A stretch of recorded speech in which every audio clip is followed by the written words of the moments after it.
yang boleh sampai kepada kita hari ini, minggu yang sangat indah ini, kita ambil di Injil Matius 4 ayat 1 dengan 11 sampai 11. Injil Matius 4 ayat 1 sampai dengan 11. Mari Bapak Ibu dan mudah-mudi kita membaca secara sponsoria. Kami membacakan yang pertama. Percobaan di padang gurun. Maka Yesus dibawa oleh Roh ke padang gurun untuk dicoba iblis.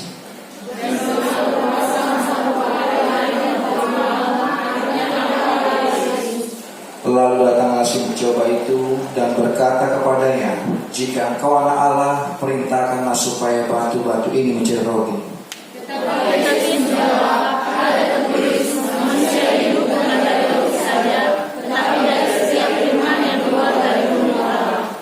Kemudian iblis membawanya ke kota suci dan menempatkan dia di hubungan bait Allah. Lalu berkata kepadanya, jika engkau anak Allah, jatuhkanlah dirimu ke bawah, sebab ada tertulis, mengenai engkau Ia akan memerintahkan malaikat-malaikatnya, dan mereka akan mendatangkan engkau di atas tangannya, supaya kakimu jangan terhantuk pada batu. Yesus berkata kepadanya, ada pula tertulis, janganlah engkau mencobai Tuhan Allah. Dan iblis membawanya pula ke atas gunung yang sangat tinggi dan memperlihatkan kepadanya semua kerjaan dunia dengan kemegahannya. Dan berkata kepadanya, semua itu akan kuberikan kepadamu jika engkau sujud menyembah aku. Maka berkatalah Yesus kepadanya, enyahlah iblis, sebab ada tertulis, engkau harus menyembah Tuhan Allahmu, dan hanya kepada Dia sajalah engkau berbakti. Lalu iblis meninggalkan dia, dan lihatlah malaikat-malaikat datang melayani Yesus. Demikian baca firman Tuhan, mari kita nyanyikan firman-Mu menjadi terang.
Salut. Iya. Mungkin tiap saya macam ini tak mungkin mengajak itu terus semangat ya. Karena kata Tuhan Yesus berkata, berbahagialah orang mengerti firman Tuhan serta memelihara dan melakukannya. Kita mau dituntut Tuhan untuk melakukan kebenaran firman-Nya. Amin. Firman Tuhan mengajak kita saat ini untuk melangkah bersama Tuhan. Sebelum saya jabarkan sedikit amanah, saya mau bertanya kepada kita semua, Bapak Ibu juga mudah-mudi, ketika kita melangkah ke gereja tadi, berapa kali kita dicobai iblis? Kepada kaum ibu, ketika kita mau beribadah tadi, berapa kali kita dicobai iblis? Coba dulu. Tak terhitung kata inang dulu. Ada mesti tambahan secara keinginan. Pagi-pagi sudah emosi, lihat mata, lihat anak-anak itu sudah coba iblis kita. atau lihat istri belum menyiapkan kopi kepada kita, kita sudah bangun kesiangan, ibu sudah marah-marah nih, coba iblis itu. Atau kepada kaum bapak, berapa kali kita dicoba iblis pagi-pagi, orang bukan binatang, berapa kali, tak terhitung, tak terhingga. Jangan bapak, kaum bapak jangan dicoba iblis. Untuk satu hari kita upayakan tidak dicoba iblis. Amin. Kepada muda-mudi, berapa kali sampai detik ini engkau dicoba iblis? Bangun tidur disuruh cuci piring, nantilah. Bangun tidur disuruh nyapu rumah, nantilah. Disuruh gereja, cepat kita jangan terlambat, nantilah. Masih sibuk dengan dirinya sendiri, itu juga salah satu dicoba iblis. Bagaimana dengan pencobaan yang dihadapi Tuhan Yesus ketika dia berpuasa 40 hari lamanya? Banyak orang berpuasa dengan berbagai macam tujuan. Banyak orang berpuasa itu mau menunjukkan ketaatannya. Namun di balik ketaatannya ada embel-embel yang diharapkan. Terjadikah dengan kita saat ini? Ketika kita melakukan puasa, adakah embel-embel yang kita harapkan? Pasti.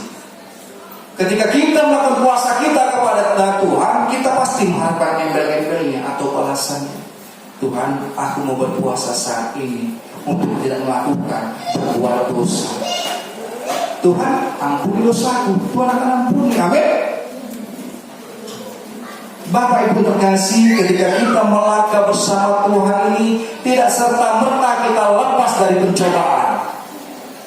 Coba saya mau bertanya kepada kita semua, ketika engkau melangkah bersama Tuhan, ketika kita melangkah bersama Tuhan, apakah kita lepas dari pencobaan? Apakah kita lepas dari pencobaan? Tidak. Tuhan Yesus dicobai oleh iblis dengan keadaan lemah dan keadaan lapar. Iblis katakan, buatlah batu ini menjadi roti. Buatlah batu ini menjadi roti. Kenapa anak Allah? Tuhan jawab, orang itu bukan hidup dengan roti, dengan firman yang keluar dari mulut. Amin. Bukan hanya roti yang kita harapkan, bukan hanya makanan yang kita harapkan, tapi firman Tuhan itu yang kita nyanyikan tadi. Firman-Mu terangi hatiku, aku terpakai yang kosong, hati yang kosong, kita isi ini supaya firman Tuhan itu terus berada dalam hati jiwa pikiran kita, sehingga kita melangkah bersama Tuhan enak. Itu yang kali Tuhan 3 kali Tuhan dicobai. Yang pertama, ubah batu ini menjadi roti. Yang kedua, diajak ke bukit Tuhan. Jatuhkanlah dirimu, bahwa engkau punya malaikat yang akan menampungmu, menengadahmu, supaya engkau tidak terjatuh, supaya kakimu tidak terhentuk. Jangan cobai Tuhan Allahmu, kata Tuhan Yesus. Jangan cobai Tuhan Allah. Terkadang kita banyak sekali mencobai Tuhan Allah. Banyak manusia ini kadang banyak kali mencobai Tuhan Allah ya. Bahkan mungkin saya sendiri dia terlepas dari itu. Banyak sekali terkadang Tuhan Allah itu di belakang kita, bukan di depan. Banyak terjadi. Yang ketiga, iblis mencobai Tuhan Yesus membawa ke suatu tempat yang tinggi, menunjukkan kekayaan dunia, menunjukkan bahwa saya ini akan kau ambil. Ini kepunyaanmu ketika engkau sujud menyembahku. Iblis berkata demikian. Apa kata Tuhan Yesus? Enyala engkau iblis. Enyala engkau iblis. Yang mau kita pelajari saat ini, amat inang bersama-sama kita pelajari. Kenapa mengikuti Tuhan, melangkah bersama Tuhan akan menghadapi pencobaan. Tuhan Yesus telah merasakan ya. Tuhan Yesus telah mengalami ya. Jadi kita jangan berkecil hati ketika kita melangkah bersama Tuhan. Pasti banyak cobaan, amin. Pasti banyak cobaan itu ketika melangkah bersama Tuhan atau mengikuti kehendak Tuhan. Pasti banyak cobaannya. Ketika hari-hari yang lalu, arisan kami minggu yang lalu, melangkah bersama Tuhan atau mengikuti Tuhan, mengikuti kehendak Tuhan. Iya, arisan itu adalah ketika ketemu jemaat. Ketika ibadah dengan khusus segala macam, Tuhan mau katakan, firman Tuhan katakan mengikuti aku, bahwa saya kau akan kenyangkan. Ketika itu baru selesai ibadah, ketemulah jemaat. Apa yang terjadi ketika jemaat? Sudah bisa kita bayangkan kepada kaum ini. Itu terjadi ya sekali. Bahkan di samping saya itu mengatakan, berenjo. Gue udah dia di mana? Gue udah dia di mana? Jangan itu. Jadi kau bilang dia gue. Nggak buat mana? Promosi saya ini buat mana sih? Terjadi di depan mata saya, kepala saya sendiri tuh. Bahwa saya ketika itu terjadi, mudah sekali kita menghakimi, mudah sekali kita mengatakan, bagus, pertanyaan senita atau suami baik. Jadi tidak lengket firman Tuhan tadi. Biarlah datang pula yang lebih banyak kepada yang mengatakan tadi. Ada teman yang mengatakan demikian, dia mencoba. Enggak kan? Tidak kan? Ada untuk kaum ibu? Coba, ada kaum ibu demikian, tunjukkan mana orangnya. Ada.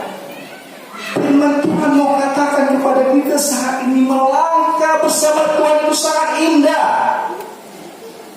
Tuhan Yesus bersama malaikat-malaikatnya ketika puasa 40 hari lamanya, menahan lapar, menahan derita, menahan haus 40 hari lamanya. Sama seperti halnya bangsa Israel terbuang ke Babel selama 40 tahun lamanya. Tuhan Yesus 40 hari lamanya berpuasa. Apa hadiah yang diterima oleh Tuhan Yesus? Malaikat-malaikat Tuhan datang. Malaikat-malaikat Tuhan datang. Yang mau disampaikan kepada kita saat ini, Bapak Ibu yang terkasih, yang pertama adalah ketika kita mau melangkah bersama dengan Tuhan, maka jangan jatuh ke dalam pencobaan. Pencobaan itu amanah. Saya bisa katakan demikian amanah. Pencobaan itu datang bukan karena kita susah, bukan juga karena kita senang. Pencobaan itu berganti, silih berganti kepada kita setiap orang percaya. Amin. Percobaan itu datang silih berganti. Yang kedua, jangan menjauh dari Allah. Ketika kita mau melangkah bersama dengan Tuhan, jangan jadikan Allah itu nomor 2. Jadikan Allah itu nomor 1 dalam hidupmu.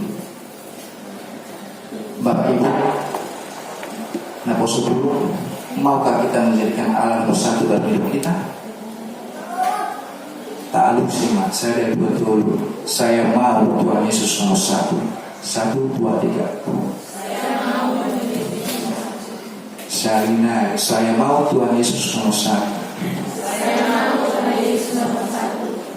Jangan contoh dari bapak mama kalian nggak sebagai ya. Ketika tidak berkat lebih, jangan bicarakan mereka.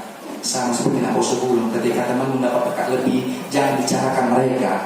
Karena belum tentu nanti berkat itu lebih besar daripada kalian dapat. Itu mau Tuhan inginkan. Ketika kita mampu menahan hati kita, jangan bicarakan kejelekan orang lain. Sementara kejelekan kita sendiri orang lain tidak menceritakan. Rugi amat, ya kan? Rugi amat. Pencobaan itu datang terkadang lewat sateri dari mulut kita ini karena berbicara yang tidak mengandalkan logika, tidak mengandalkan pikiran, tidak mengandalkan hati, keluar dari mulut kita yang tidak bisa kita tarik kembali. Bisa kita tarik kembali kata-kata kita ketika kita mengucapkan yang jelek kepada orang lain. Berenjo. Mungkin cuma itu aja, berenjo. Mungkin cuma itu aja yang mau sampaikan Tuhan kepada kita saat ini. Itu jaga.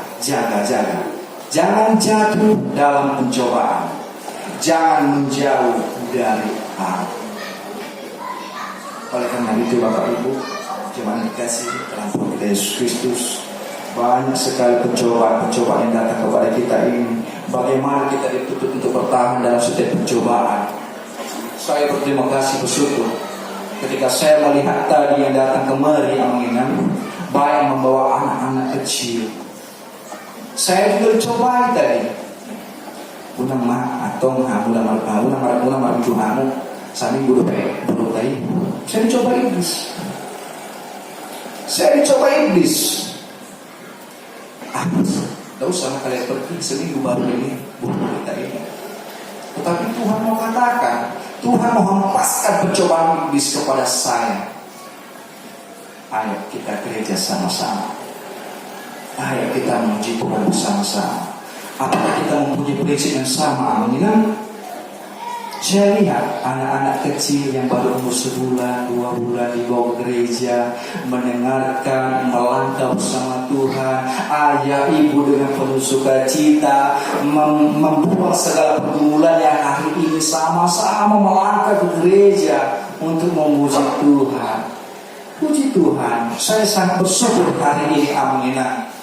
Ketika saya melihat penuh dengan sukacita kita memuji Tuhan, amin. Saya melihat itu yang terjadi, amin. Oleh karena itu, jangan pernah kita berhenti. Jangan kita pernah berhenti dan putus asa ketika kita dicobai oleh iblis. Katakan kepada iblis, iblis engkau tidak punya kekuatan untuk hidupku.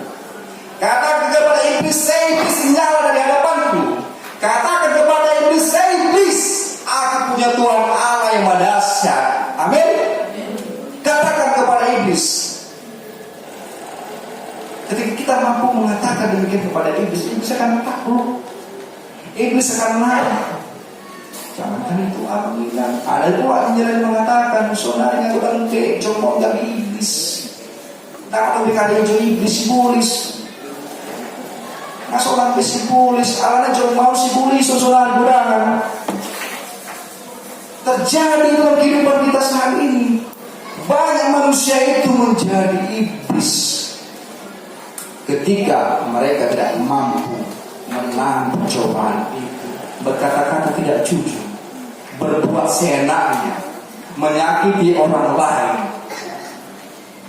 Tuhan mau katakan loh, ini udah firman Tuhan mau katakan. Malaikat Tuhan menyambut Tuhan Yesus ketika Tuhan Yesus dicobai oleh iblis. Bagaimana dengan kita? Sudah siapkah kita menyambut keselamatan itu dari Tuhan? Bagaimana kita? Apakah kita siap untuk menyambut keselamatan itu dari Tuhan? Jawablah dalam diri kita masing-masing. Tuhan mau katakan melangkah bersama Tuhan. Injil Matius 1 dengan 11 mengingatkan kita kembali Bapak. Jangan pernah berputus asa ketika kita mengalami pencobaan. Saya pernah menjadi saya yang dahulu mengatakan, depan mata saya sendiri mengatakan, orang si saya hidup di kerumunan, nggak perlu kasih tahu. Depan mata saya sendiri orang mengatakan demikian. Tetapi itulah mungkin itulah yang tahu dia. Iblis berkata dalam pikiran saya. Iblis bekerja dalam pikiran dan hati saya. Kenapa Tuhan begitu lama kau berikan kepada kami apa yang kami rindukan? Saya mengatakan demikian dalam hati saya. Tapi Tuhan mau melihat kesetiaan kita, melihat bagaimana kesetiaan kita, bagaimana engkau dengan setulus hati mengikuti aku. Bagaimana ketika engkau menghadapi pencobaan ini, menghadapinya, sudahkah benar-benar engkau mengikuti apa yang kukendaki? Saya katakan, saya sudah melakukan itu, walaupun belum 100% terlaksana. Kita sudah melakukan itu semua. Amin. Kita sudah melakukan itu semua apa yang dikehendaki Tuhan, namun tidak 100%. Tidak ada yang mampu melakukan kehendak Tuhan 100%. Saya berbicara karena kita adalah manusia yang diberi keinginan daging, yang terus senantiasa terus dengan kehausannya menuntut lebih. Maka saya katakan tidak 100%. Tetapi setidaknya ada dua bahasa mengurung. Kalau kita tidak bisa menyenangkan orang lain, janganlah kita menyusahkannya. Ketika kita tidak bisa menyenangkan orang lain, janganlah menyusahkannya, supaya kita terlepas dari pencobaan. Ketika kita mampu melakukan itu, maka Tuhan sambut kita dengan berkat dan mengalir akan dicurahkan kepada kita semua. Amin. Karena Tuhan janjikan itu, bukan masih Tuhan janjikan. Ketika engkau mengalami pencobaan, engkau mampu menghadapinya, maka malaikat-malaikat Tuhan akan datang untuk memberikan terbaik kepada kita. Berkat Tuhan itu akan mengalir kepada kita semua. Ketika kita mampu menghadapi pencobaan-pencobaan, bahkan mungkin ya, ketika Amang Hutasori, ketika anak mengikuti tes polisi, mungkin banyak sekali cobaan nantinya. Iblis itu pikirnya baik sekali ya. Pasti dan kan? Pasti. Bagaimana lulus 2 anak pun nggak ada usia riba. Bagaimana di sana dia? Pasti. Pencobaan dalam pikiran kita, tapi saya luar biasa kepada Ina, dengan dia Ina, dengan kesatuan Ina dengan Tuhan, semua dijawab Tuhan dengan indahnya. Amin. Dia Tuhan dengan keindahan. Oleh karena itu, Abang Inang, Bapak Ibu, ketika anak-anak kita belum mau mengikuti apa yang kita kehendaki, jangan terus engkau marahi dia ya, Bapak Ibu ya. Jangan engkau sudutkan terus dia. Motivasilah dia. Berikan semangat kepadanya, supaya anak-anak ini pun di sekolah banyak kali percobaannya. Apalagi yang masa-masa SMA percobaannya, pubertas, apalagi yang kuliah, bertemu dengan pacar. Banyak sekali mereka menghadapi. Apalagi kita dapat tekanan lagi pada anak-anak kita. Berikan saja motivasi dan support. Mereka akan menentukan jalan yang terbaik. Bimbing mereka. Bimbing mereka dengan hikmat dan bijaksana. Maka mereka akan berhasil. Yakin dan percaya ya kamu ingat. Yakin dan percaya. Bimbinglah mereka, support mereka. Karena kita lihat saat ini Bapak Ibu, anak-anak zaman sekarang ini luar biasa pola pikirnya yang tidak terjangkau dari kita orang tua saat ini. Apalagi lah anak yang lahir tahun berapa ini? 2022, anak yang lahir tahun 2022. Atau yang HP. Atau yang HP. Kecil sepele terkadang kan. Padahal kan kalau kita lihat sebenarnya jauhkan saja, jauhkan. Musiknya boleh dengar, HP-nya bahaya untuk radiasi anak, bahaya radiasi anak. Ibu juga dicoba iblis itu, dekatkan HP itu, biar dengar dia pemimpin bicara, biar dengarkan keluarga somat bicara. Jadi terkadang kita sebagai orang tua juga harus berhikmat dalam mendidik anak-anak kita. Tuhan Yesus juga tidak bisa katakan, aku bisa melakukan itu semua yang kau suruh iblis. Tetapi Tuhan tidak lakukan itu. Menghadapinya, Tuhan Yesus menghadapinya. Dia tahu kuasa Allah lebih besar daripada kuasa iblis. Amin. Kuasa Allah lebih besar daripada kuasa iblis. Kenapa kita mesti takut? Oleh karena itu, melangkah bersama Tuhan ini sangat indah. Melangkah bersama Tuhan ini sangat harus kita lakukan dalam kehidupan kita sehari-hari. Tidak hanya di gereja kita lakukan, dalam kehidupan kita terus kita lakukan melangkah bersama Tuhan. Ada Tuhan mau tunjukkan kepada kita ketika kaki kita tersandung. Tuhan mau katakan, lihat pakai mata kita supaya engkau tidak tersandung. Tetapi bisa mengatakan, kalau di batu keluar kata-kata tidak benar. Oleh karena itu melangkah bersama Tuhan itu dituntut kita perlu dengan kesetiaan. Setialah engkau ketika melangkah bersama dengan Tuhan. Amin. Mampukah kita setia mengingat? Mampukah kita setia melangkah bersama Tuhan? Bukan hanya hari ini, tapi dalam kehidupan kita sehari-hari kita harus setia. Karena Tuhan akan tuntun kita, karena Tuhan akan bimbing kita. Kemana tujuan kita Tuhan tahu itu. Jangan kau belokkan jalanmu. Bersama dengan Iblis kau akan mampu belokkan ketika engkau tidak mempunyai keimanan yang teguh, tidak mempunyai kesetiaan yang teguh kepada Tuhan. Firman Tuhan menjadi teladan bagi kita untuk melangkah bersama dengan Tuhan. Firman Tuhan menjadi teladan bagi kita supaya kita mampu menghadapi kejadian-kejadian terjadi saat ini. Firman Tuhan ini menjadi teladan bagi kita, menjadi langkah yang bagus dan baik untuk kita bersama-sama melangkah dengan Tuhan. Itu menjadi topik yang kita angkat. Saya juga menyesalkan amanah ketika terjadi saat ini. Banyak sekali orang-orang yang mudah sekali tidak mengatakan yang benar, tidak mengatakan kejujuran. Kenapa? Melangkah bersama Tuhan itu kita dituntut kejujuran, menuntut juga kejujuran. Bagaimana kejujuran kita di hadapannya? Apakah engkau melangkah bersama dengan Tuhan ini supaya dilihat oleh temanmu engkau memang taat dan setia? Kejujuran kita juga tuntut. Bagaimana kesetiaan dan kejujuran kita? Apakah kita sudah jujur bersama dengan Tuhan untuk melangkah bersama dengan Dia? Itu yang kedua. Kalau kita juga melangkah bersama Tuhan tapi kita jujur dalam diri kita sendiri, kita tidak mengaku dosa di hadapannya, bagaimana Tuhan akan ampuni ini semua? Bagaimana Tuhan akan kasihi kita? Ketika kita mau melangkah bersama Tuhan masih ada yang mengganjal di hati kita, masih kita sembunyikan apa yang ganjal di hati kita.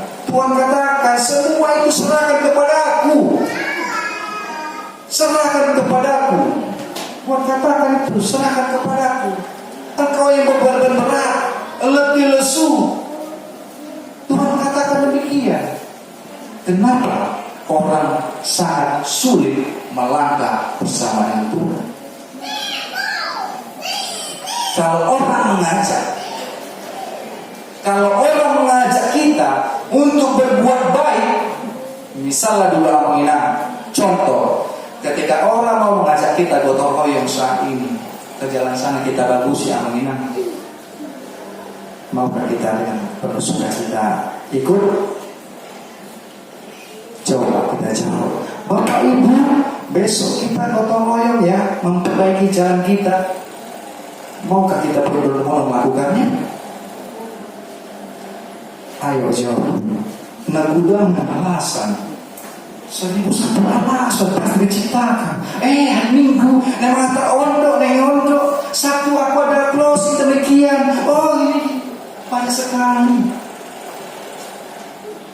Tetapi coba Bapak Ibu, besok kita ada pembagian sembako dari seseorang yang dermawan. Infonya ada amplop diberikan. Bagaimana kita? Mana? Datang kita semua? Datang kita semua kepada kaum ibu saya tanya. Datang kita semua? Datang berbondong-bondong kau apa? Datang kita? Datang pasti datang. Kau muda-mudi. Ada sembako dan ada dari rumah itu memberikan amplop juga. Pasti datang. Pasti datang itu. Itu terjadi. Itu terjadi begitu nyata. Oleh karena itu, muliakan tuh melangkah bersama dengan Tuhan ini dituntut aspek kejujuran. Kejujuran hatimu. Apakah benar-benar engkau telah siap melangkah bersamaku? Apakah engkau memang betul mau melakukan apa ku kehendaki? Harus jujur. Ketika engkau melakukannya dengan kejujuran, kita melakukan kejujurannya, bungkus dengan kesetiaan. Bungkus itu dengan kesetiaan, maka melangkah bersama Tuhan sesuatu yang indah. Maka kita akan senantiasa diberkati oleh Tuhan kita Yesus Kristus. Amin. Mari kita nyanyikan firman-Mu berkat